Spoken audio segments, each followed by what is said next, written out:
as the Yankees introduced Max Fried today, had a press conference for Devin Williams yesterday. There was one common theme from Brian Cashman throughout this entire week. It's that we are not done yet. I talked about who they should go after for first baseman in last video, but this video, it's about the other position. Where do the Yankees strike at second base? What's going on, guys? The King of 161st Street. I'm back in another video, and like I talked about yesterday, there are a few names that I'm going to list, but today's list is going to be a bit different. Yesterday, there were multiple names where I said, if the Yankees got him, I'd be really happy. Second base is a different issue. There's a lack of a market. Now that Willy Adames is off the board, the free agents list gets shrunk to some guys that maybe wouldn't be the best fit. So really, it's about the trades. So instead of 7 names like I had yesterday, it's going to be 3 names that are viable to play that second base spot. At number 3, I have Nico Herron. A lot of people have talked about bringing in Nico Herron. He's okay. He's a young second baseman, which is what's most likely the most intriguing part about him. He has room to develop. The Yankees just made a trade with the Chicago Cubs. The negotiations went a little rocky, so I don't know how much they want to go back into them. The reason why I would not want Nico Herron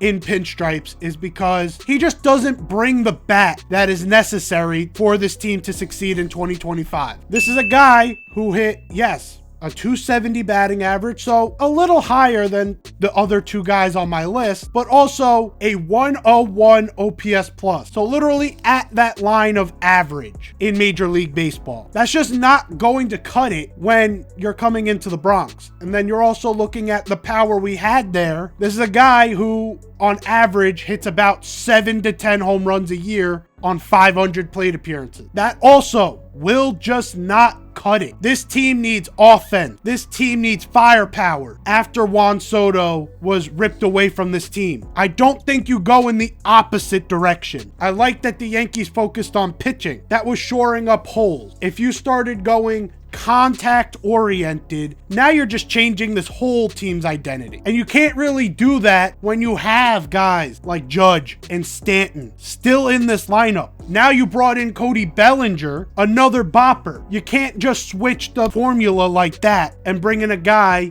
who brings 0 pop. It's not like he brings the production that could get you to really buy into him as a leadoff hitter. You're really bringing him in as a bottom of the order second baseman that does all right in the field, gives you little to no value at second base. And that's part of why I left Luis Arraez off this list. Luis Arraez is going to cost you a bunch of prospects and also just doesn't help you in the areas in which you need. To me, Nico Herron's at 3, but really this is a 2-man race. And I'm going to start off with number 1. And it's going to be weird, but let me get through this. Brandon Lowe has to be a New York Yankee. In my opinion, that is the guy the Yankees should be looking at. Yes, he is another guy that you have to make a trade for. But this is also a guy who last season, 240 batting average, but with a 473 slugging percentage and an OPS plus at 121, coming off a season with 21 home runs. This is the type of power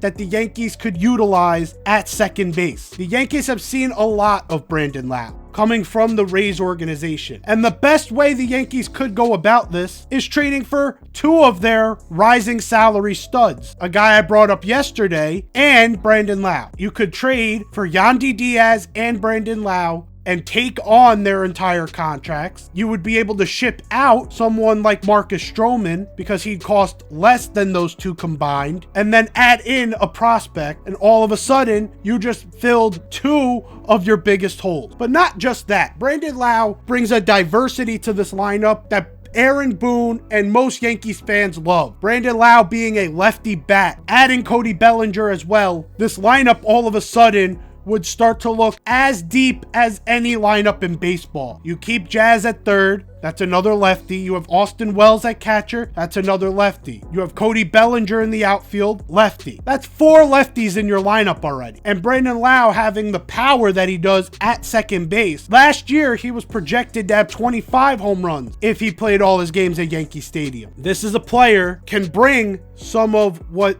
GLEYBER Torres was able to. He probably has a higher floor than where GLEYBER Torres is at, because when GLEYBER Torres is bad, it gets bad. But also also knowing the versatility of him being a lefty bat and him having the amount of power he does, he probably could have a higher ceiling for what the Yankees desperately need out of him. And I kind of let the cat out of the bag a little bit. The number 2 option would have been to bring back GLEYBER TORRES. If you don't go with Brandon Lowe and you looked at GLEYBER TORRES, because it's been weird how small of a market GLEYBER TORRES has had during this entire free agency. I know everyone was waiting on Soto, but Willy Adames was able to get signed. You have certain guys who were able to at least get talked about, get interest. It doesn't look like there is any interest in the GLEYBER TORRES sweepstakes. And if I'm the Yankees here, that relationship is going to have to be one you have to mend. But I don't think if GLEYBER TORRES has the option between coming back to the Yankees for a year, be without a job, I don't think he's choosing the latter. I think he would come back to this locker room. If this is a 1-year deal for him to prove that the second half of last year is legitimate, which is part of why I said I don't know if he'd have a higher floor than Brandon Lowe, because I don't believe that the second half of last year was the real GLEYBER TORRES. I think he went on a good run and that may be over. But if you, as the Yankees, needed to save some money, GLEYBER TORRES at this point looks like he has a market of about 10 to 15 million bucks. For the Yankees, that is a big money saver off of even what they would have given him in the qualifying offer. If their other options are not available, or they don't have the same belief in Brandon Lowe's ability to play in Yankee Stadium the way I do, having a guy like GLEYBER TORRES in your back pocket is a good necessity. Because like I said, the second half of last year, he looked like he could have been a $100 million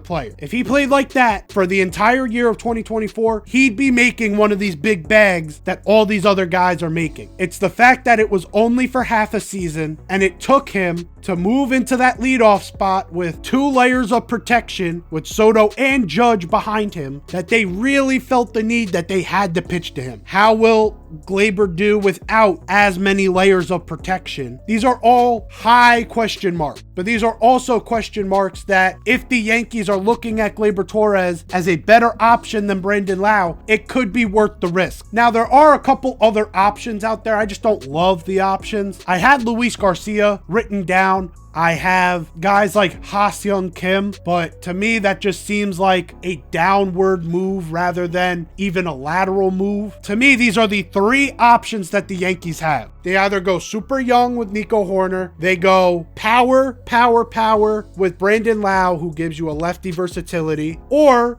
you run it back with GLEYBER TORRES and you hope he's able to build up his value as the season goes on. But let me know what you guys think. Do you think the Yankees should keep GLEYBER TORRES in town? Is Brandon Lowe the answer? Or do you have a different name in mind? Let me know down below. Like the video if you enjoyed. Subscribe if you're new. I'm out of here. Take care and